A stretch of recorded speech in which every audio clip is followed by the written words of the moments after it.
Welcome back to the D.H.E show. Today we have a very interesting episode on failure.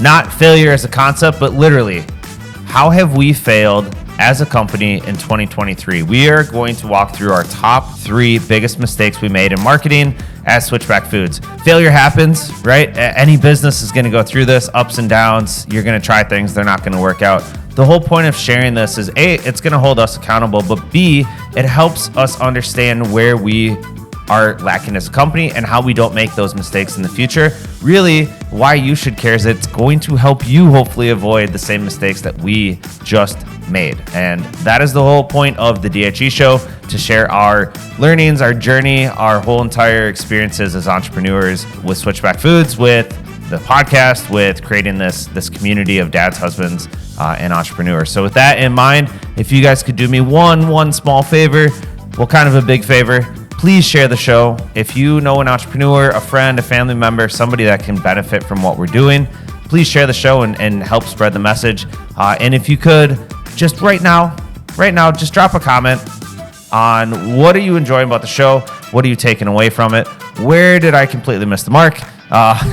And just engage, interact, let us know what's working, what's not. If you're listening to this on iTunes or any podcast player, please do us a favor, leave us a review. It's the only way that we get any sort of traction on these platforms. Plus, again, I want to hear from you. Where are we doing good? Where are we failing? Where are we dropping the ball? And how do we get better to make sure that we are putting out the best possible episodes we can? So enough about that. Enough about me, enough about reviews and sharing, and let's just jump in. Welcome back to the D.H.E podcast. My name is Ole Hovde. I am the co-host here with Matt Adelman. We are here to bring you all things dad, husband, entrepreneur. Today's topic is a topic that, we've gotten our teeth kicked in this year, and we are struggling the other day to come up with what do we really want to share with the world. And so we started brainstorming a bunch of ideas, and what we came down to was we've made some pretty stupid mistakes.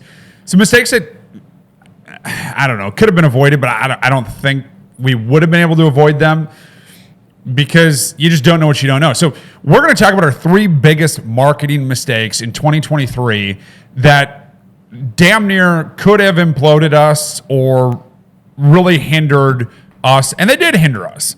So it sucks. One caveat, we're not going to mention vendor names with a couple of these because we don't want to piss off people who are, just trying to do their best. But right. That's the thing, and I think about it, and these are things that really I kick myself in the ass a lot. I beat myself up a lot. I've added a lot of stress to my life because I feel like an idiot in some of these regards. But that's why we're going to talk about these today, because I don't want you to go through the same shit that we went through. Let's eliminate some of these stupid mistakes. So deal. We've got 3 things. Matt is going to talk about that. We're going to interview each other here. So Matt, take it away. What's our first thing that you want to talk about when it comes to our marketing mistakes in 2023? Well, I think let's start at the main source of what we are. I mean, we are an e-com company. In order to be an e-com company, you have to have a website. You do? Right? So I think let's talk about the very first website we had, why we did it, what was the thought process going into it, and then ultimately why did that end up being a mistake for us? Those people that know me best know me. I don't tend to sugarcoat things. I also am loyal to friends, family. When it came to our website, I think there's a lot of classic entrepreneurs' mistakes, and I made a mistake that was just so easy and so stupid and so dumb. And you're probably going to say maybe it's not that dumb, but I feel like it's dumb. I reached out to some people in my network, and I reached out to some guys that I knew that did web design, and they do good web design. I was under the impression a website is a website is a website, and that is it. So whether you be a B2B or B2C or no business, just blog, I don't know. So I reached out to these guys, and I told them, hey, I'm launching this company. Here's what I need. And yeah, simple, easy. And I didn't understand a whole shitload about websites. I did not understand the complexity of them. Didn't understand what they're built on. Most importantly, I didn't understand why that fucking matters. Because it's a website. But I was wrong. And so I learned very quickly that we were going down a path. I shouldn't say I learned quickly. What happened was these guys, I thought we were building on Shopify. I kept saying Shopify, Shopify, Shopify. These guys kept saying, well, we're not using Shopify. Well, I didn't. Who kept saying Shopify, Shopify, Shopify? I did, because everybody we talked to said, oh, you're building on Shopify? And I said, yeah, we're building on Shopify. Well, I just thought, I thought like every website for e-com was built on Shopify. I didn't even realize there was another option. So my mistake, 100% entrepreneur. I had a million things. Let's stop there for a second, because if you're an entrepreneur and you are starting down the path, if you're not a website expert, go get a fucking website expert. Get a buddy. Get someone that can guide you and be like, dude, I know websites. I know this stuff. Let me tell you who to use. Let me tell you why you want to do this. It's simple. I didn't do that because my ego stopped me from doing that. So that's another mistake. Like, don't let your ego dictate what your success is going to be. Was it ego, or was it just that you just trusted people to tell you this? You heard this was going to work from people that you trusted because you were referred to them, and you just said, okay, cool, it's going to work. Was it ego, or was it just not doing 100% due diligence? I honestly, I think it's both. And the reason the due diligence was a big factor of it, Matt, but I think at the end of the day, part of it was ego too. Is I didn't want to ask other people because I wanted this to be my thing, and you've heard that from me before. That like that was a big mistake. Is I was smarter than everybody else, and so I was going to do it. And I like if you told me, I mean, shit, Matt, we met in March. You said, "What are you on?" I said, WooCommerce. You said, everybody else is on Shopify. I'm like, Matt's a fucking idiot. He doesn't know what he's talking about. That did happen, by the way. Very true story. Unfortunately, it's a true story. Could have saved us some money. But jumping back here before we really get into that. So I reached out to some guys I knew. They said, hey, we're going to build this on WordPress. WordPress is going to go, we're going to use WooCommerce. And I'm like, oh, cool. Like, aside from WooCommerce sounding Chinese, and which kind of scared me a little bit, I didn't think much about it. And I didn't understand the intricacies. I did not entrench myself in that. I did not spend the time to understand what that actually meant and what else was out there. I didn't do the diligence myself. So I failed myself. I made a stupid mistake. How many people did you talk to, website companies, before you picked WooCommerce? One. Because I trusted these guys. And absolutely, like if you get a great referral and it's from people that are doing what you want to be doing, and this is how they did it, and they're super successful, I think one can be okay. But there's a rule of thumb: you should always talk to at least 3 companies, no matter what.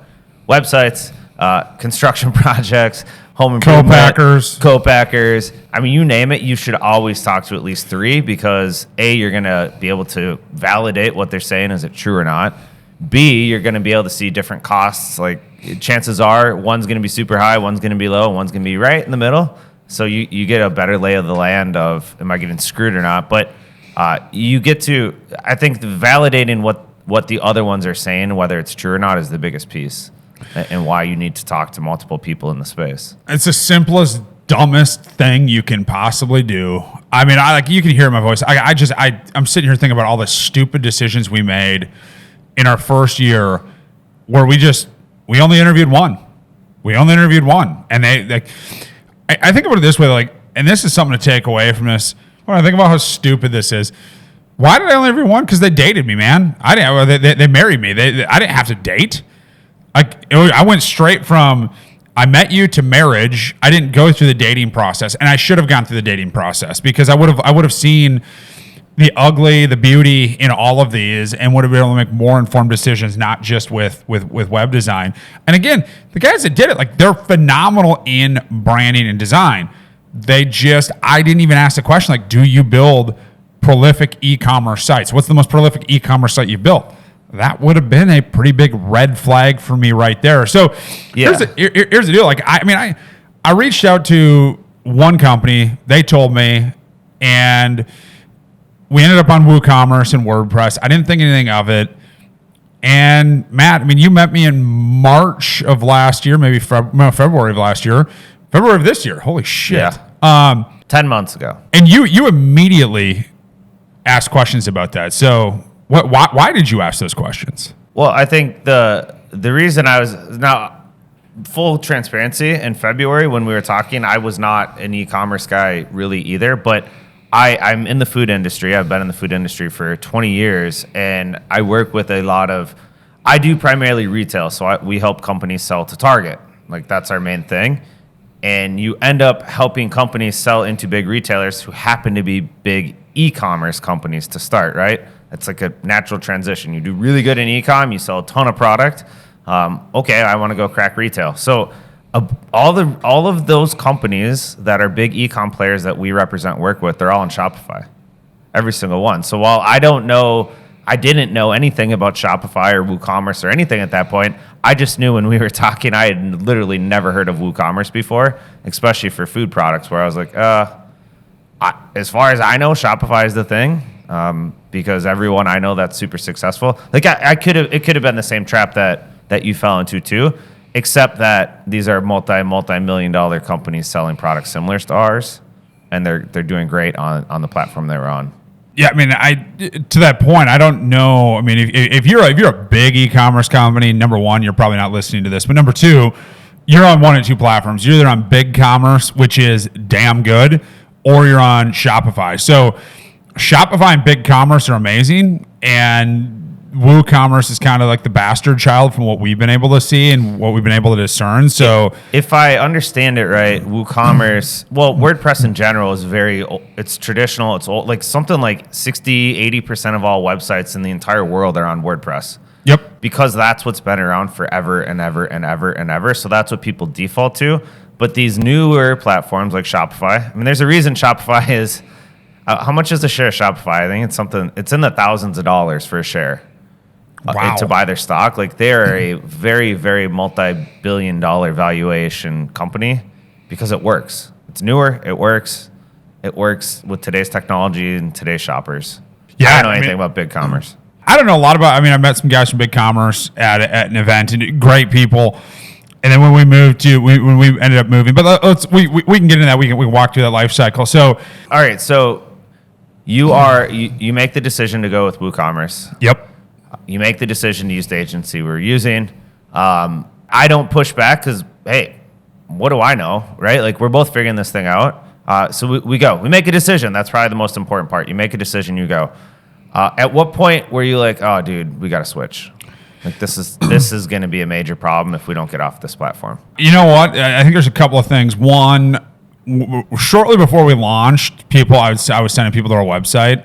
Like, hey, go check out our website. And all of a sudden one day I had a couple people call me like, dude, yeah, there's some not so nice images showing up on your website. Oh yeah, that happened to me. Yeah, it happened to you, happened to a couple other people where turns out like WordPress and WooCommerce, you just need to constantly patch and fix and do all these things, which really sucks because had we been live, people would have been redirected to a pornography site if they'd come to our website. So that was kind of like red flag number one.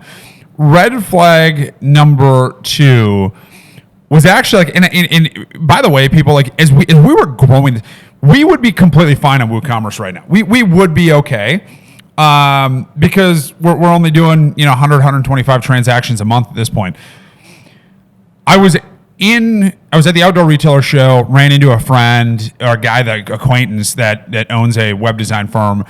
He invited me up into the mountains to go to an e-commerce like group forum. I don't know what the hell it was, but it was really cool and it was free, and I got to eat a bunch of food. And I'm there, and I get off the bus, and people are asking me like, "Oh, you own an e-com company? Blah blah blah." Yeah, we're brand new, and I'll never forget, like, the first guy, we're standing around the axe throwing, and the guy looks at me and he goes like, "So who's your e-commerce platform?" I'm like, WooCommerce. And he just looks at me, he's like, huh? And I'm like, well, that's weird. And he doesn't say anything. He's very nice about it. A couple minutes later, I run into another guy, and he's like, oh, so who's your e-commerce platform? I'm like, WooCommerce. And he's just like, oh. And all of a sudden, like two is beginning to be a pattern. 3, 4, 5, 6. I mean, by the end of the night, literally, and everybody's like, oh, shit.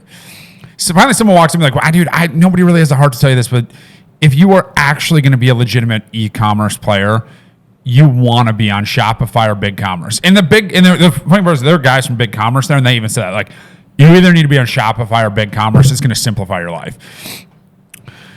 That was that was kind of the defining moment, Matt, where I was like, okay, like this was a mistake. Now, one other thing that I think needs to be brought up as it talks this was integrations. Integrations was the other piece that was a massive red flag that we just didn't know about. So you're starting a brand, you're starting an e-commerce brand, you're a one-man shop, two-man shop, you have aspirations to become big. Get a CFO that you know, get someone who's brilliant in finance, have them work through this with the integrations with your QuickBooks or whatever you're using. That was the piece that, like, that should have been the giant red flag. My dad was the CFO of a big company, and now he's never done e-com, but I mean, he even said, he's like, these integrations are terrible. Like, this is horrible.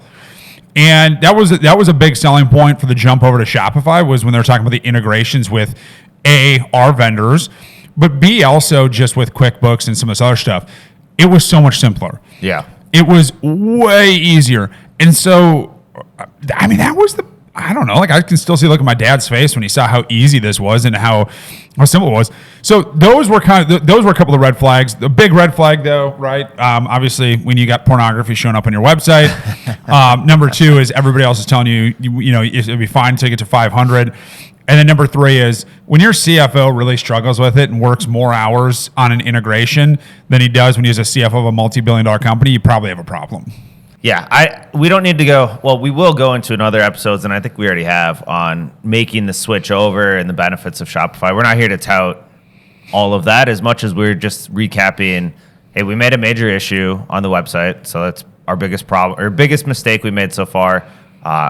We could have limped through it, but we made the business decision to just cut ties, reinvest. You already spent a lot of money on WooCommerce. Reinvest into a Shopify website with a different agency to get the more traditional food e-commerce stuff. And like, bad decision to start, but you got to fix it. You got to fix it at some point and move on if you're going to be a legit company. They call it pivoting, right? Yeah, now one final piece in this before we jump into our next big discussion. When you're looking at these e-commerce platforms, and if you're on WordPress and you're using WooCommerce, like, good for you. I'm not going to tell you to jump. One thing I will say is that has blown my mind about all web development is how much every integration costs money. You want a subscription. Oh, we're going to hammer you for that. You want an Instagram feed. We're going to hammer you for that. You want this. Just know that whatever the base price is for your website, you're going to spend easily $500 to $1,000 more a month than what you think, because it's just not that fucking simple. And it's annoying. It's really annoying. Nothing you can do about it, but it's worse on WooCommerce and WordPress because everything has to be custom coded, custom built.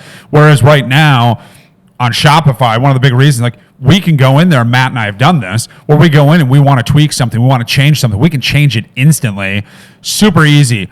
We're not getting hammered on fees. So, like, my last bill I paid our former firm, it was like $450 for something crazy. Like, we can literally do that now in a fraction of the amount of time, in a couple minutes. So that was really a frustrating thing on our behalf, and I think we're in a much better place now. Yep. Hey, mistakes happen. You got to change them, fix them. Don't make this mistake, though. Take our advice and do your due diligence. Just make sure it is absolutely the right fit for your business, not just today, but as you look, 2, 3, 4, 5 years down the road. Yeah, if you don't want pornography showing up, I would stay away from WooCommerce and WordPress. Wow. So number 2 biggest marketing mistake we've made in 2023.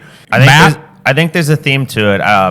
Again, this is not a shot against anybody that we've worked with in the past. It's all been positive intent, but I think our second biggest mistake was not selecting the right agency partner to work with. The backstory on it, again, it's a referral.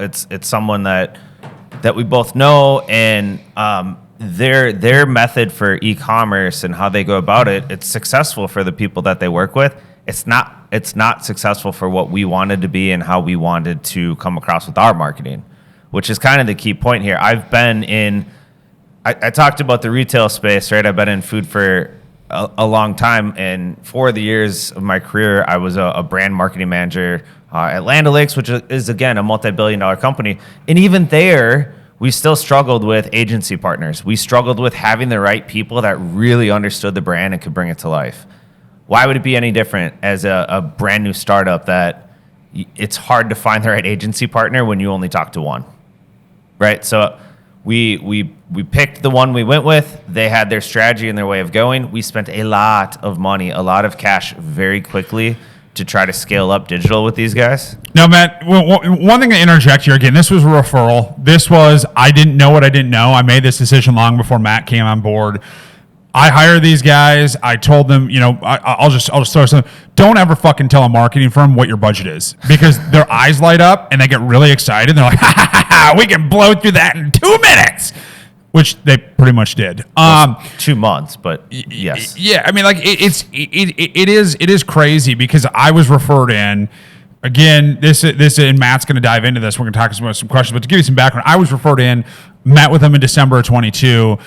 And told them what my budget was. Like, oh, we can get you 200 conversion. We'll get you 200 sales a month by, month 1, 500 month 2. I'm like, ooh, like that puts us right on track. Yeah. I heard everything I wanted to hear and didn't ask the questions I needed to ask. I didn't even understand digital marketing. And so to my downfall or my screw up, again, I own this.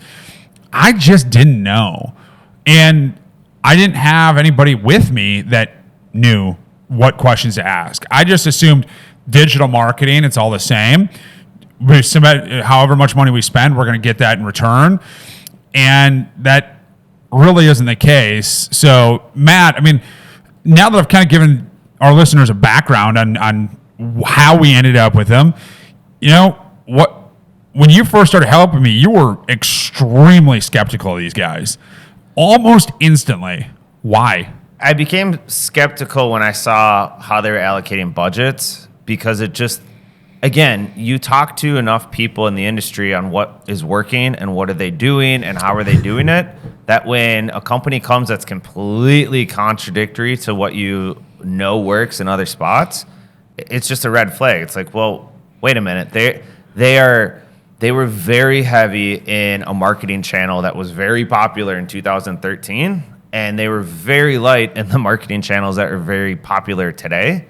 And that was the first one. Like, wait a minute. We're spending a lot of money over here to chase this random rabbit that we are so early in our journey.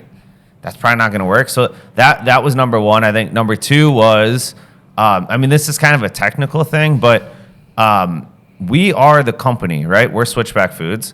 We should be the ones that own all of our digital assets everywhere. We should own all of the business pages. It should be ours. So in Facebook, when you go to switchbackfoods.com, it should be not Switchback. When you go to the Switchback page on Facebook, it should be our page. It should be our ads page. Everything should be owned by us. And in this case, the agency partner owned parts of it under their agency business page, which just, again, made no sense to me, and another red flag. Like, we have no control over that. They could do whatever they want to, and we'll never see it. And more importantly, we can't really dig in and figure out what's going on. So, those are the two things for me where I was like, this is weird. That was a red flag that you brought up very early on. I was like, it's not a big deal. I brushed it off like, no, these are nice guys. And your response to me was? What was my response? I've never seen someone else own someone else's marketing in this manner. Like, you have a Facebook page, you need to own it, because if we fired them today, we would lose everything, which we'll get to here in a minute.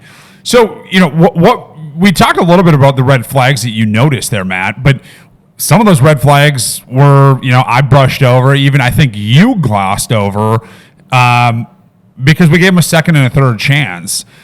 What were some of those other red flags, some of the smaller red flags we might be able to tell our listeners, like, hey, dude, watch out for this shit, and if you see it, run as fast as you can? Well, maybe some terms that we talked about, Matt. I think we gave them not necessarily a second chance, but I think we said, all right, these guys have a lot of clients. Like, they are a good company. They've been successful before, so maybe they know something we don't know. So let's give it a shot and see. digital marketing is really hard. Like it takes a long time to get going. So to not see results in month 1, okay, I get it. To not see results in month 2, okay, I kind of get it. To not see them by month 3, like, all right, we got a problem here. Something's not clicking. So there's a difference in giving chances and letting them, court you or placate your concerns, I guess, over and over and over and ignoring them versus like, okay, we'll see if this is working, but if it's not, we're pulling the plug. What about some of the terminology that was used, that was thrown around? And I was enamored by it. You were not impressed by it. What, the predictive stuff? Yeah, talk a little bit about that, because I think there's some nuggets there for people. Well, some of this I'm not the one to talk to it. I don't know what was said in the beginning. I don't know all of the initial startup stuff, but I think what you're talking about is their belief in spending in predictive. I don't even know how the hell it works in their world. It was display ads that became predictive through Google primarily. And I understand lookalike audiences and serving up to the same people over and over and over, but I've always heard that more on the Facebook side of things and on like the social media platforms and their algorithms. I've never heard it in Google. And it seemed like they were trying to explain it in Google as we just got to reach 500 million people and then we'll be good. That was one of the red flags I remember you bringing up is, who the hell are they serving this up to? They go, well, nationwide. And I look back and I go, holy shit, like we told them we wanted to target certain geographic areas. That should have been a red flag for me instantly to just be like, guys, this isn't going to work. Like if you don't listen to me and what we have to say, that's not going to work. The other one, I think now looking back, it's so just, there was zero consulting about what we should be doing.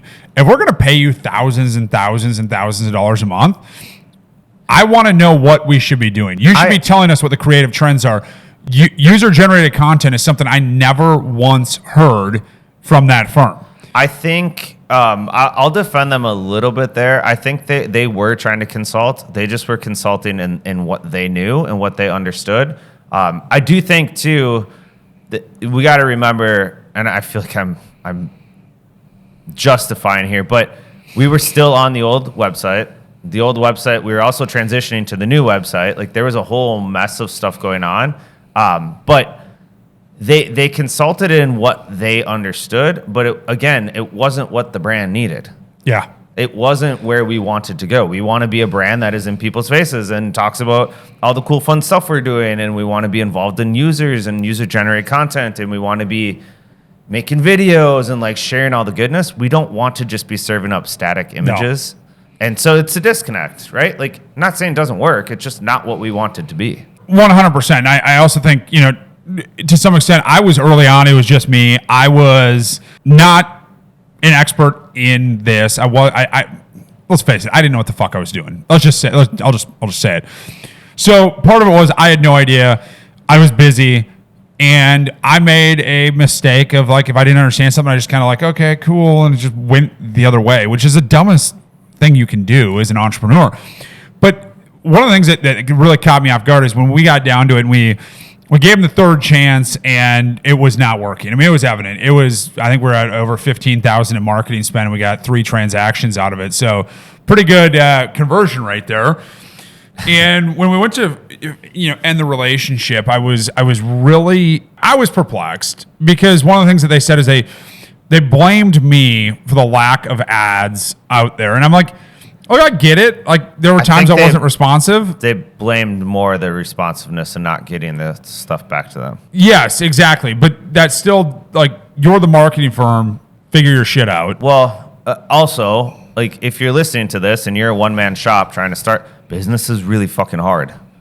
So even if you were like, okay, say you were unresponsive and not getting the stuff to them, that's no excuse. No. If you are a partner of a company trying to do the best thing for them, like there was just other ways to help you get what they needed without ignoring it. I felt like it just got ignored. That, I think our piece was when we would ask questions in our weekly phone calls and we would really dig in, they never had the data in front of them. It was always like, oh, in 6 months, oh, in 3 months, oh, well, this. So that was a big red flag. So I guess, to sum it up, Matt, what would you say about mistake number 2? What would you say, and what's your one key takeaway here for our listener? I think, again, you've got to interview enough people. So going with one person on a recommendation is okay if you understand what they're talking about and you don't just blindly give them the keys to the car, the keys to the kingdom. So interview people, talk to a few folks in the space. It's the same thing as in the first example. And you don't need to be an expert in website design or an expert in marketing, but you have to be able to ask the right questions. So you got to have at least enough knowledge of what it is that they're telling you, or you got to get someone that can come in and help you consult on it. Because if you just blindly trust anybody, and again, multi-billion-dollar company when I was doing this before too, we had an RFP, which is you have a bunch of different companies bid on the business. So same thing. We had 3 enormous, gigantic marketing agencies bidding on all of Land O'Lakes business. Why? Because you need to have a bunch of people bidding on it. And still, even in that case, it's like, what the fuck are you guys? One of them was like an absolute no, even though they're an enormously successful business. Like, no, that's not at all what we need, right? Because you can ask those questions and you can push back and understand a little deeper. No, Matt, I think you bring up a lot of ability. I'm just going to add, like, if you are listening to this and you happen to work for a big business or you own a big business, screw RFPs. They're a waste of everybody's time. They're like, nothing ever gets accomplished. Everybody knows what vendor they're going to work with. That's just go out there and do some actual work. I didn't say that. What's up? I didn't say that. You didn't say that, but I'm saying that because I've worked in the world of RFPs. That's the worst advice. Don't screw RFPs. RFPs are fantastic. No, they're terrible. No, you were completely... We're going to discuss this one later. No. No, that is really bad advice. You have to bid the business out. It does not automatically go to somebody. Bidding the business out is different than an RFP. That's what an RFP is. No. Yes, it is. An RFI is not bidding out. That's just information. An RFP is... Motherfucker, I want your price and your capabilities, and I want to understand what you're doing and how you're going to do it and help my business. We are going to dive into this on a podcast in the future because this is an amazing topic that I will give my perspective as to why an RFP is an absolute waste of time unless you're a big company with way too much time on your hands and way too much money. Then it's amazing. No. But an actual RFP, it's... we'll cover that. An actual RFP is one of the best things you can ever do for your company if you want to find the right vendors and the right cost. Interviewing, yes. RFP, waste of time. We're moving on. You're going to get me all heated now. All right. What's our third biggest mistake we made in this one's on you. This is an Oli number 3. What is it? Yeah, so one of the biggest issues we've had, biggest mistakes we made is when this brand was being developed, the marketing firm that I hired, the branding agency, who is absolutely incredible, and if you want the best branding agency in my mind, give me a call and I'll connect you with them. That you can just say their name here, can't you? Yeah, I mean, I can. It's Seed House out of Chicago. I mean, these guys are badass. I was referred in by the former, one of the top-ranking female executives at Post Holdings, former executive. She referred me in, and it was instant to me. Like, this is another case of, like, I didn't interview 40 firms. There's a theme here, Oli. I just felt incredibly confident with these guys. And this is not a bad story about Seed House, by the way. No. This is like everything here is my fault, and this is probably the one where, again, I just didn't think far enough out. Now, you can blame that on the fact that I had a full-time job that I was trying not to get fired from. You can blame it on stupidity, not knowing. Again, the reason I'm saying this, like, I want to save your ass if you're going to go do something. So Seed House, I ended up, we hired Seed House. We got through all that stuff. We got down to designing our sachets, our film, our packaging. So the sachet, ladies and gentlemen, is this guy right here. This thing right here is a sachet. This is the film, the sachet. The definition, right? If it's sealed on the back with going up and down, that's a stick pack. If it's sealed with a fold, it's called a sachet. Technical stuff, you can thank me in your MBA class. The biggest thing is. So what was the mistake? The mistake is we didn't put the UPC on there. So if you look at the back of our packaging, we didn't put a UPC on the sachet. And the reason that's a mistake is early on, companies, when we're at our very first event, very first trade show, like, hey, I want to sell these in a retail store. I'm like, oh, shoot, I can't. Well, why not? We don't have UPCs. So that was a huge issue. Why did you not have UPCs on it from the start? Because I was dumb. Flat out, it was stupidity on my behalf. Was it an oversight on your part, or was it just not even a conversation that you had with Seed Hub? No, it's just stupidity on my behalf because they asked me about a UPC and I said, oh, no. What it was I was trying to be a cheap ass son of a bitch and I was trying to save my way out of disaster when in reality, it was the dumbest thing I could do. How much extra was a UPC? Well, if I wanted to get enough UPCs to put it on the master pouches and the individual sticks and some of the other stuff that we had, it was going to be like $800 for 100 UPCs or whatever. 800? That's nothing compared to... Sorry, go ahead. Tell me about it, man. Like stupidity, right? Like that was to this day I kick myself in the ass for not buying. I bought 10 UPCs for like 200. I could have gotten 100 for like I think it was like 750 or something. That was one issue. The second issue was I was going to be an e-commerce brand. We were only going to be e-commerce. I never saw myself going into retail, and because I didn't understand retail to the extent that Matt does. I never thought this would fly there.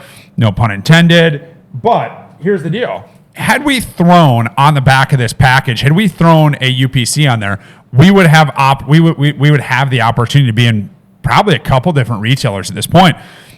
But that's a huge caveat because we also have another significant issue, which we're not going to go into great detail on at this point, but we have a lot of packages that are leaking powder.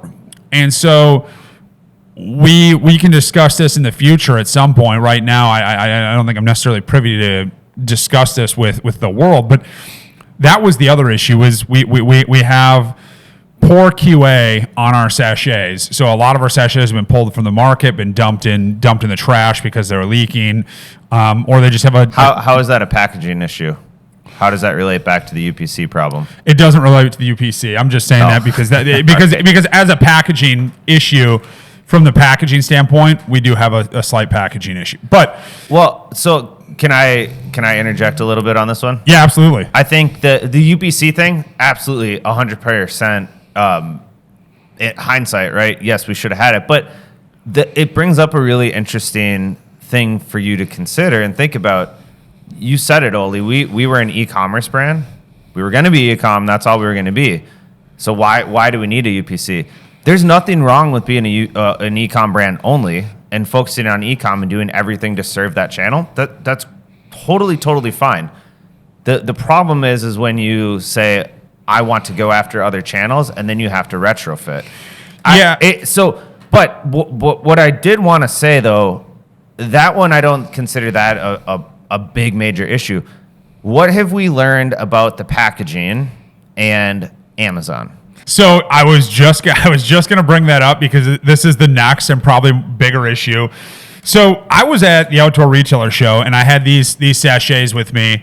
Trying to find the one. Here's Jungle Mango, so all you people watching can see. So I had these things sitting on the table and they were nicely lined up, and then you can obviously see the banner, maybe you can't. And people walk up, and we had little smoothies poured out into cups. People were trying them, and people were going like. First thing people ask, like, what is it? And I'm like, well, in my brain at the time, and it didn't register again, a lot going on. But in my brain, I'm going, what do you mean, what is it? Like, how dumb are you? It's a smoothie. Moral of the story, though, as we started to understand what was in these packages, as these were sitting on the counter or on the table, people would ask what it is. What is it? Well, in my mind, it was obvious, but we realized something. And so as we got onto Amazon, we started getting a lot of questions. So you talk about jumping back to earlier discussions with agencies. Like the agency we use with Amazon, they are a phenomenal agency. They've done an amazing job of helping us understand things. By the way, one thing I love about these guys, like I was like, hey, let's spend $10,000 a month. Like, dude, we'll spend $10,000 a month, but it's just stupid because it's not going to do anything. Like, you need to way off track. No, I know, but I'm just saying, amazing agency. Anyway, they came back to us and they said, hey, one of the big issues we think is that your packaging isn't resonating. So when you look at Amazon, you see that first tile as you're scrolling through. And if you look at it, Matt and I got in well, I don't have an issue with it. I know what it is. Like, it's easy. It says greens powder. But people look at the imagery. They shop with their eyes, not with their brain. And so we have since changed. Our new packaging is going to have this big, beautiful glass with fruits and veggies inside of it. It's going to look so sexy, and it's going to sell millions of units in the first month. I guarantee it. A little bit of facetiousness, but that was another major issue, and that was not a Seed House issue. Seed House said to me, they go, look, we want to focus on your brand name, which is Switchback, and that's the most important thing, is getting the name out there. Well, now we have some brand establishment, and so now the Switchback logo and the Flying Tiger are going to become an ancillary portion of the package. They're going to be moved up, and the main thing is going to be selling what's inside of the packet, which is 4.5 cups of vegetables and fruit. That was a huge issue on my side. Like, I didn't realize 8 months ago, 10 months ago when we ordered our packaging, like, it never crossed my mind. But now, knowing that if it like, even and there's a reason why we didn't do it. And this was Seed House analogy. If you're not going to be in a retail store, imagery doesn't matter because you have imagery on your website. If your imagery is on the website, people that buy it, they know what's in the damn package. But except what we've learned is that on Amazon, it still fucking matters a ton. On Amazon, it still matters a ton because people aren't spending the time looking at your website. So I think no matter what, if you're going to be an e-com player and you're going to go on Amazon or even like, TikTok Shop or any of these things, like people still, there's a rule in retail. So if I walk into a grocery store, every rule for every vendor that's there, you have to be able to explain what your product is in 5 seconds from 5 feet away. If I'm walking down the aisle, I need to know whatever that thing is instantly. I think that rule still applies in e-com. How would that apply? I'm curious, how would that apply in e-com? If I'm on Amazon and I pull up, our ad is served to them and they see our product and they're looking at a picture of it, the product has to explain what it is quick enough for someone to be like, oh, that's interesting, I got it. Versus, what the fuck is that? And just move on. It's the same thing, right? Like, when we put a post on social media, we get to give a caption and give a little more color to it, only if someone sees the picture and is drawn in enough to follow it. Packaging is the picture. It's the thing that draws you in to even care to go further into what is that thing. Yeah, you know what I mean? Yeah, absolutely. I think that's where the cup is going to come in handy and the imagery. But also, one thing that Brian at Seed House said was, you need to sell the flavor as well. Like that's the other piece of it, is like you need to know what it is, but you also need, like, the imagery sells the flavor. Because just looking at this jungle mango, that doesn't really sell flavor. I mean, it does, right? It tells you it's mango, it's got mango, but yeah, it doesn't sell the flavor as good as our new packaging, new imagery will. So that was a big learning lesson. And thank God we're small. We're in the early stages, but yeah, we're small. We're in the early stages, and now we have to go spend a shit ton of money again to get a new design. I don't want to downplay where we are in the journey. The fact is, we needed to make a change. We made a change. Like, a lot of people will not. They'll acknowledge that there's a problem, and then they'll ignore it. Right? Thankfully, you didn't take that approach. I mean, I don't think you can ignore it. When that's the feedback you get. I think early on I ignored it. Now, I'm not going to ignore stuff like that. We're going to be a lot more methodical. But I think the biggest thing is, right, we made decisions fast. We jumped in and we said, fuck it, we're doing this. We're going to bring this product to life because the world needs it. That is the most important thing. You can listen to these 3 topics and be like, wow, these guys are idiots. Or maybe you say, wow, I don't want to make those mistakes. The most important thing is, if you have an idea, if you're going to bring something to life, bring it to life. Don't have a paralysis by analysis, because that's what happens with the big brands. I remember early on when we had to make a packaging change. I knew someone at a big brand. Like, man, that would have taken us 2 years to change that one thing. And I'm like, yeah, like that's why big brands are stagnant. And that's why they buy guys like us. And I'm not saying we're going to be bought. Who the hell knows? But the point is, you will see, like, that. You have to be able to move fast. So I would rather move fast, get the product out there, make mistakes, and learn, than wait 2 years, have the perfect package, but nobody buys it because you either missed the timing, missed the market, or someone else has taken the concept. So I don't know, Matt, you probably think I'm a fucking idiot for saying that because you came from the retail side, but I'd be curious to hear your thoughts. I don't think so at all. I mean, there's a bajillion products that launch at retail that, even with tons of expertise and people and money behind it, they fail. Like, why do we think we're any different? We have to test and learn. We have to understand what resonates. We have to understand what's working in the business and what's not.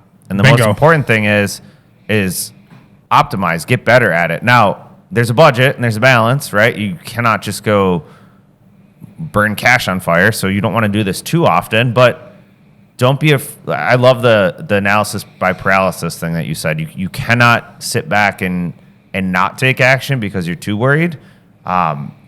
Take action, try it, test it, just go, make something happen. And who knows if we stayed with WooCommerce and if we stayed with our first agency and if we kept just the packaging we have now and we were so head down focused on just making it work, maybe we brute force our way in and it works. Like, we don't know, but we feel like we're set up in a better spot now to go be the brand that we want to be. I'm a lot more confident where we are today, and a big chunk of that is, we've gotten our teeth kicked in. I have a very good friend, very successful entrepreneur, and he said something to me, and he calls me every couple of weeks to check in, which I really appreciate. But he said something to me one time. He's like, "Business is fucking tough," and he goes, "It's a giant game, and there are really good people at chess, and there are people that suck at chess." And he goes, "It's not for the people that suck at chess, it's for the people that want to understand strategy." And I think it's amazing how he put it into perspective, because when you look at it, all of these packaging changes, Matt, it's a game of chess. It's, okay, if we do this, what's going to happen here? If we do that, are we going to get this reaction? Are we going to get that? It is a giant game, and it is a blast. But he's right. Like, it is tough. And the last 8 months of my life have been 8 of the toughest months, bar none, aside from being a addict in many senses before. But I would say, we made 3 big mistakes. We pivoted quickly. We adapted, and you move forward. So if you find yourself listening to this, and you're like, wow, I don't want to make those mistakes, don't make them. But the biggest thing I'll tell you is, like, just make decisions, go fast, go pedal the metal, and adapt. And just that's the biggest piece that I would say is, like, go fast. You're gonna make mistakes. It's okay. I don't feel like an idiot because I made these mistakes now. I'm just happier in hell that I can share this with the world. So hopefully, if you're going to copy us, you're going to make a brand, whatever you're going to do, you don't make the same mistakes. And we put you one step closer to success a little bit quicker. There we go. Follow us, like us, share this, comment, reach out. We are here. The whole goal of this podcast is we get better and better, is to serve those of you in the entrepreneur space, those of you that are dads and those of you that are husbands. We are really blessed to have you to be as a part of our network, part of listening to this. We want to hear from you. We can continue to do this if we can continue to grow. So please check out switchbackfoods.com if you're interested. We'd love to have your support there as well. In the meantime, though, like I said, follow us on Facebook, like us, share this, and until next time, we'll chat with you soon. See ya.